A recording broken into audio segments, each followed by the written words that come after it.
Halo Sinekrip, balik lagi sama gue Rashid Hari. Dan kali ini gue mau ngomongin sebuah film yang buat gue itu wajib ditonton buat teman-teman semua, terutama yang berencana sebentar lagi atau suatu hari nanti nikah, mau menjalin rumah tangga sama pasangan lo, mau memutuskan untuk oke, gue akan hidup bersama dengan orang yang gue cinta ini seumur hidup selamanya. Nah buat kalian ini film harus ditonton, yaitu ada The Drama yang udah tayang di bioskop mulai dari hari Rabu kemarin ya. Kenapa buat gue ini film tuh wajib ditonton buat temen-temen yang memutuskan akan segera menikah atau suatu hari nanti bakal nikah? Karena The Drama ini nyorotin soal sejauh mana sih kita itu bisa mentoleransi masa lalu pasangan kita. Kalau misalkan kita baru ngerti suatu fakta tentang pasangan yang itu mungkin mengejutkan, yang itu mungkin buat kita susah buat dipercaya, dan itu datangnya out of nowhere tiba-tiba, kita bisa mentoleransi itu apa enggak? Dan gimana sih kita mesti merespon kalau misalkan mendadak hal itu terjadi ke kita? Nah The Drama tuh mengeksplorasi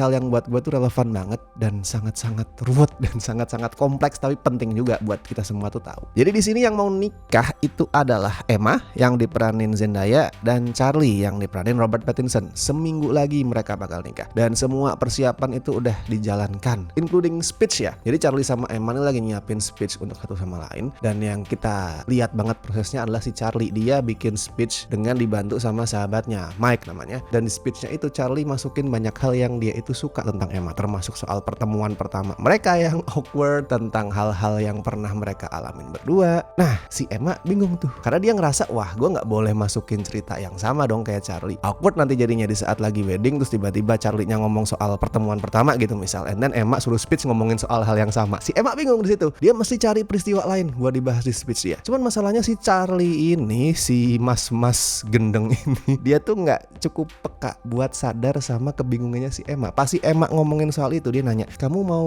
ngomongin soal apa di speech nanti tentang pertemuan pertama kita? Kasih Charlie tuh cuma ngomong, ya iyalah. Dia kayak nanya, iya terus kamu ngomongin apa? Nah terus kemudian mereka discuss misalkan, oh kamu mau ngomongin itu juga, ya udah deh aku cari hal yang lain. And then mereka saling bantu untuk milih peristiwa apa yang mesti dibahas. Enggak, Charlie tuh nggak peka buat hal kayak gitu. Dia tuh terlalu egois, terlalu self-centric untuk bisa sadar pasangan gua nih lagi bingung nih, lagi gamang. Nah egoisme itu yang nanti bakalan ngasih masalah besar di hubungan mereka. Jadi ceritanya suatu malam pas lagi nyicipin makanan buat catering lah ya kalau di sini, kalau di luar gua nggak tahu istilahnya apa. Tapi mereka tuh lagi nyicipin makanan, menu apa aja sih yang mau dipakai pada saat pesta pernikahan. Si Charlie sama Emma itu ditemenin sama sahabatnya tadi, Mike, sahabatnya si Charlie sama istrinya Rachel. Mereka ngobrol di situ, dan di tengah obrolan mereka mencetuskan ide buat nyeritain soal hal terburuk apa sih yang pernah kita lakuin. Satu persatu tuh mereka cerita. Mike cerita soal dulu pada saat lagi jalan-jalan sama mantannya, mereka dicegat sama anjing dan dia ngejadiin mantannya itu sebagai human shield. Dia sembunyi di balik mantannya. Wow, ngedengar itu forum ketawa lah. Wow, dasar lu, goblok lu dan segala macam. Terus Rachel juga cerita tuh, dia pernah mengurung temannya. Ya nggak dia bilang secara gamblang kalau berkebutuhan khusus sih, tapi si Rachel bilang temannya itu slow. Dia pernah ngurung temannya itu di dalam lemari yang ada di sebuah rumah terpencil lah di tengah hutan, rumah yang nggak kepake gitu. And then sampai seharian penuh polisi, warga itu nyari nggak ketemu, baru ketemu paginya. Itu parah men. Tapi teman-temannya juga cuman wah dasar gila lu, serius lu itu lu kurung dan segala macam. Terus Charlie cerita dia tuh pernah ngebully temennya, teman sekelasnya pada saat masih sekolah dulu ya, secara online, saking parahnya sampai si teman dan keluarganya itu pindah. Itu juga parah. Tapi forum sekali lagi gak menganggap itu gila. Mereka cuman hah gitu doang, wah gak seru lu. Datanglah giliran Emma buat cerita, dan dia ngaku kalau pada saat SMA dulu dia pernah berencana, ingat ya ini yang harus digarisbawahi adalah berencana ngelakuin mass shooting, penembakan massal, karena dia tuh ngerasa terasing dari sosialnya, gak disukai sama teman-temannya. Which is itu sebuah isu yang emang concerning banget ya di US ya, terjadi banyak banget. Tapi Emma belum ngelakuin itu, dia udah ada senjata, dia udah prepare, tapi dia gak jadi ngelakuin. Di saat 3 orang lain di forum itu udah ngelakuin hal terburuk, si Emma belum ngelakuin sebenarnya. Dia cuman kepikiran.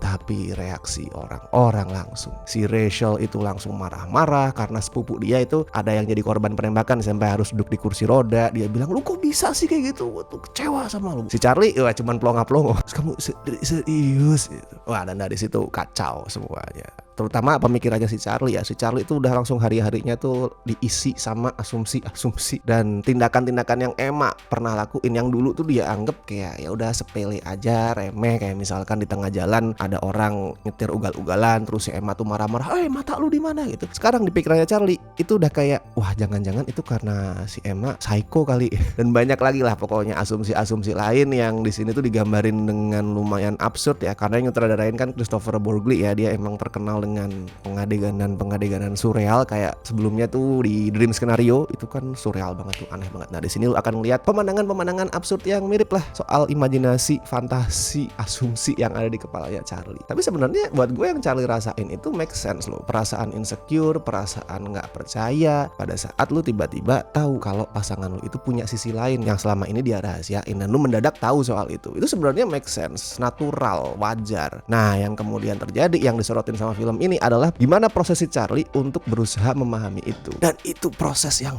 luar biasa kacau, dan kekeosan itu digambarin juga sama storytellingnya, terus editingnya yang kayak sering lompat-lompat secara ekstrim, tapi itu nggak mengganggu karena emang disengaja ya. Editing sama penceritaan yang lompat-lompat tuh akan mengganggu kalau misalkan nggak disengaja, emang kacau tanpa diniati. Nah di sini emang disengaja buat kerasa kacau, soalnya dengan cara itu filmnya pengen mewakili, pengen menggambarkan kondisi psikis karakternya yang lagi kalut, yang lagi stres, yang lagi diombang-ambingkan oleh asumsi gitu. Cara bercerita yang chaos itu bikin the drama fun banget untuk ditonton. Kalau misalkan dia menggambarkan kekeosan pikir karakternya dengan cara yang normal, gue rasa film ini akan kerasa biasa aja. Tapi karena editingnya liar banget, tiba-tiba muncul adegan absurd, jadi fun buat ditonton. Sama yang bikin film ini makin fun adalah dark jokes-nya. Dark banget. Bahkan gue bilang ini bukan dark lagi ya, ini udah kayak pitch black, kelam, surem. Cuman yang gue suka, dark jokes itu gak pernah kerasa ofensif. Kenapa? Karena the drama itu bukan ngajak penonton untuk menertawakan hal-hal yang sensitif. Misalkan lagi ngomongin mass shooting, yang ditertawain bukan soal penembakannya, tapi soal ke-awkwardan, kecanggungan di saat isu itu diobrolin di forum, diobrolin sama orang, sama pasangan, tapi cara ngobrolinnya gak bener, kan awkward ya. Nah ke-awkwardan itu yang ditertawain, bukan isunya. Makanya gak pernah kerasa ofensif nih film. Dan acting dua pemainnya bener-bener bisa munculin kecanggungan yang ya sekali lagi fun buat ditonton ya. Si Robert Pattinson tuh dia bener-bener kikuk, canggung pada saat lagi ngomong, pada saat lagi bergestur. Dan gue bisa confirm kalau actingnya Robert Pattinson ini tepat sasaran karena gue punya temen persis banget kayak gitu. Bukan mukanya ya, tapi tindak tanduknya lah, cara ngomongnya, even gerakan kepalanya kalau misalkan lagi awkward kayak gitu, terus matanya yang agak istilahnya disipit-sipitin gitu, kayak cara ngomong yang terbata-bata sama persis pada saat gue nonton. Lah kayak temen gue nih. Zendaya juga bagus banget. Di sini dia bisa menghidupkan karakter Emma yang berusaha keras untuk bikin situasi nggak awkward, untuk bikin hubungan dia sama Charlie nggak hancur. Tapi semakin dia berusaha bikin situasi nggak awkward, malah jadinya makin awkward. Lucu ini film, lucu banget. Cuman emang harus gue akuin nggak semua humornya itu works. Kayak misalkan nanti ada di third act-nya itu adegan Charlie akhirnya speech tuh, ngasih pidato pada saat pesta pernikahan dia. Itu sebenarnya lucu. Kita kayak lagi nonton detik-detik menuju ledakan, menuju kehancuran, yang itu bikin gua tuh ngerasa cemas, ngerasa deg-degan, dan akhirnya pada saat kengawuran kehancuran itu terjadi, gua ketawa. Emang itu lucu sebenarnya. Tapi di sisi lain itu juga kerasa dipaksain banget karena setolol apapun Charlie, se-awkward apapun dia, gua nggak dibikin percaya kalau dia bakalan sebodoh itu pada saat ngasih speech, sampai speech-nya tuh sekacau itu. Gue nggak percaya Charlie itu segoblok itu. Gue akan lebih percaya kalau misalkan dia ya udah terdiam, membisu, and then gagap-gagap, daripada dia ngomongin hal-hal yang nggak seharusnya diomongin. Gue rasa dia nggak sebodoh itu. Ini terlalu dipaksain sih. Sama ada satu poin sebenarnya yang kayak luput untuk dikulik di sini adalah tentang mass shooting itu sendiri. Soalnya kalau misalkan kita berkaca ke statistik dari tahun 82 sampai 2026 nih, 2026 awal bulan Maret kalau nggak salah datanya itu. Kalau lu ngomongin pelaku penembakannya, 54,7% itu dari kulit putih, sedangkan untuk black people itu cuma 16,9%. Dan di sini karakternya si Emma Zendaya itu kan black. Jadi walaupun black people itu nggak mustahil untuk ngelakuin mass shooting, tapi kan persentasenya jauh banget tuh. Gue jadi bertanya-tanya, kenapa Emma itu sampai nyaris masuk ke golongan yang ya bisa dibilang minoritas banget itu, 16,9% itu tadi. Kenapa? Terus muncul juga pertanyaan-pertanyaan lain kayak misalkan apakah ada pembeda terkait penyebab di antara tiap-tiap race, mau itu white, black, Asian dan lain-lain, ada perbedaannya apa enggak? Terus apakah rasisme itu juga berkontribusi? Jadi kalau misalkan white people alasannya apa? Terus misalkan apakah black people itu alasannya juga karena tindak rasisme yang mereka alami? Apa yang ngebedain Emma sama temen-temennya sampai akhirnya dia itu nyaris masuk ke ya tadi ya 16,9%? Itu semua nggak dibahas.